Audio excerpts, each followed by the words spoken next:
How are we doing, everybody? This is Let's Be Real with Brad. Today, we will review our next movie on our MCU Monday, starting in Phase 2, Iron Man 3. Before we dive into the review, don't forget to hit the like button and subscribe to the channel if you haven't already, so you never get to miss a new, fun, and exciting video. Iron Man 3 is a 2013 superhero film that's directed by Shane Black, who you may know he directed The Nice Guys and Kiss Kiss Bang Bang. He replaces Jon Favreau as the director, who also stars as Happy Hogan. After watching this film for the third time, I think this is a pretty good movie that gets too much hate for unnecessary reasons. This movie has a different feel to the other Iron Man movies because it feels less about Tony Stark's build-up and his fame of Iron Man into this massive, hard-nosed threat he has to face while also dealing with his own issues at the same time. So let's get on to the positives, starting with the performances. Robert Downey Jr. still continues to kill it as Iron Man because, you know, I am Iron Man. Guy Pearce comes along as I think he does a stable job along with Gwyneth Paltrow, Don Cheadle,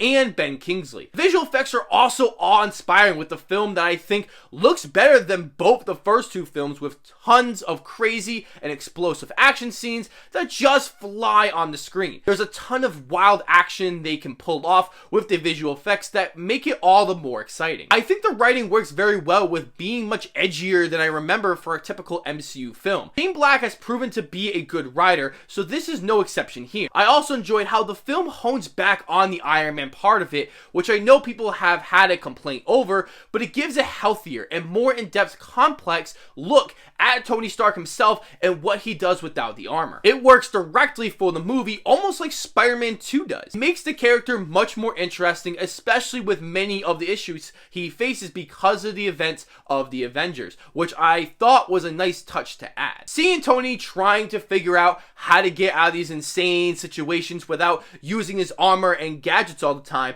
made the film feel fresh and exciting to watch. The directing is also quite good as all the action feels so open and is very clear of seeing, which I think the first two films had some distracting, shaky action scenes. I believe excellent shot composition captures some enjoyable and twist-filled moments that added a nice visual flair. The editing is also excellent that I don't think gets enough credit for when you talk about the Marvel films, as it has this smooth cutting flow to the film that feels very refreshing to watch. Significant twist happens midway through the film that I won't spoil just in case you haven't seen this film. I can understand why people were upset at the time, but the film clarifies they haven't ruled out what was already planned, if that makes a lot of sense. I think people get too strung up on the source material, which again is understandable, but then they fail to see what the creators were attempting to create for story purposes, in which case I think the film works in that way. The action sequences are the best out of the three films and have tons of creative and exciting scenes, including an incredible third act